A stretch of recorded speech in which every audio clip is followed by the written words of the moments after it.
Bulan berjuang melawan bayangan gelap dalam dirinya sendiri. Bulan sudah lama merasa dirinya hilang.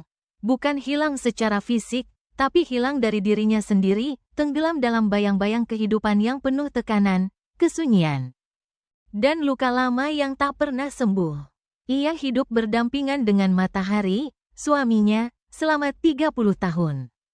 Waktu telah membuat wajah suaminya semakin tampan, gagah, dan bercahaya, tapi di sisi lain, tubuh dan wajah Bulan perlahan terkikis, memudar seperti rembulan pudar di langit malam yang kelam. Matahari selalu dipuji orang lain. Suamimu tampan sekali, bisik teman-teman Bulan dengan nada penuh kekaguman dan sedikit iri. Tapi Bulan hanya bisa tersenyum pahit, menelan air mata yang tak pernah sampai ke bibirnya. Di dalam hatinya, ia bergulat dengan rasa rendah diri, rasa sakit yang tak terucap, dan pertanyaan yang membakar jiwa, apakah aku masih cantik? Apakah aku masih berarti? Ataukah aku sudah jadi bayangan tak bernyawa di hidupnya? Malam itu Bulan terbangun dari mimpi buruknya. Ia berdiri di depan cermin tua di kamar, melihat bayangannya yang tampak lelah dan kusam. Tapi, ketika matanya bertemu dengan pantulan cermin, sesuatu yang aneh terjadi. Bayangan dalam cermin tidak mengikuti gerakannya. Ia melihat sosok lain, seperti dirinya tapi berbeda. Wajah itu pucat, dengan mata hitam yang kosong dan senyum penuh kebencian.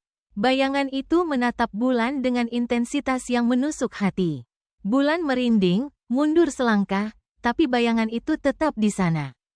Bahkan, bayangan itu mulai tersenyum lebih lebar, seperti menantang. "Siapa kau?" gumam Bulan dengan suara serak. Bayangan itu hanya diam, tapi matanya berkilat menyimpan kebencian dan kesedihan yang dalam. Sejak malam itu, Bulan mulai mendengar suara bisikan, suara yang berbisik pelan di sudut pikirannya, di saat ia sendirian. Bisikan itu membisikkan kata-kata menyakitkan, "Kau tak cukup baik. Kau semakin tua dan tak berdaya." Dia lebih memilih yang lain. Setiap kali Bulan mencoba mengabaikannya, suara itu semakin keras, sampai membuat kepalanya sakit dan jantungnya berdegup tak karuan. Ia merasa terasing dari dunia nyata, hidup dalam perangkap gelap yang hanya bisa ia alami sendirian. Bulan mulai melihat bayangan itu di cermin-cermin lain, di kaca jendela saat malam. Bahkan dalam kilatan bayangan dari lampu jalan yang melewati jendela kamarnya. Bayangan itu tak pernah jauh, selalu mengawasi, selalu mengintimidasi. Dalam diam, Bulan bertarung dengan dirinya sendiri. Ia ingin melawan, ingin membebaskan diri, tapi bayangan itu terlalu kuat. Setiap kali ia berusaha tampil cerah, mengenakan pakaian cantik atau memakai sedikit riasan, bayangan itu merendahkannya dengan suara dingin. "Untuk apa? Semua itu hanya topeng yang akan lepas. Kau tetap rapuh, kau tetap kosong." Hatinya terkoyak antara harapan dan putus asa. Ia merasa seperti wanita yang hilang jati diri, terkurung dalam tubuh yang perlahan membusuk.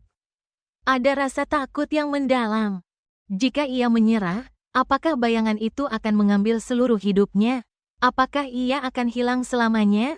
Suatu malam, saat putus asa mencapai puncaknya, Bulan menatap bayangan itu dan berteriak, "Pergilah, aku tidak takut padamu." Tiba-tiba, cermin tua di depannya retak, garis retak menyebar seperti saraf di kulitnya.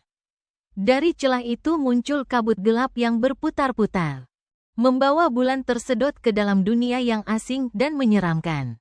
Ia terbangun di sebuah lorong panjang yang dindingnya penuh dengan cermin pecah, memantulkan bayangan dirinya yang berbagai bentuk, ada yang menangis, ada yang marah, ada yang tampak kosong dan mati. Setiap bayangan menggenggam luka yang sama. Luka yang menjerat Bulan selama bertahun-tahun. Sebuah suara menggema dari kegelapan, dalam dan penuh dendam, "Ini adalah dirimu, Bulan. Semua ketakutan, kesedihan, dan keraguan yang kau kubur dalam-dalam. Aku adalah bayangan yang kau ciptakan sendiri. Kau adalah tahanan dalam cermin ini." Bulan menangis, memohon untuk dibebaskan. Tapi bayangan itu menawarinya sebuah pilihan, "Serahkan dirimu padaku, dan aku akan membebaskanmu dari rasa sakit." Tapi kau akan menjadi bayangan selamanya, tanpa cahaya. Atau kau bisa berjuang, hadapi luka-luka itu, dan bangkit kembali sebagai dirimu yang asli. Dengan keberanian terakhir, Bulan memilih untuk melawan. Ia berjalan melewati lorong penuh cermin.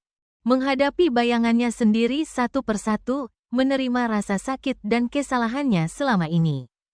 Perlahan, retakan di cermin mulai menghilang, cahaya mulai menyusup masuk. Bulan terbangun di kamarnya. Cermin sudah utuh kembali. Tapi ada yang berubah, hatinya terasa ringan, dan seberkas cahaya kecil mulai tumbuh di dalam dirinya. Ia tersenyum untuk pertama kalinya dalam waktu lama. Sebuah senyum yang tulus, bukan pura-pura. Matahari melihatnya, sedikit terkejut. Kau cantik, Bulan. Lebih cantik dari dulu. Bulan menjawab dengan suara yang penuh keyakinan.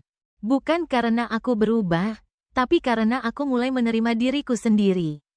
Akhir dari kisah ini bukanlah kematian atau kehancuran, tapi perjalanan yang menyakitkan menuju penerimaan dan pengampunan. Namun bayangan itu, apakah benar-benar hilang? Atau hanya menunggu, di sudut gelap cermin lain, untuk kembali menguji siapapun yang lemah?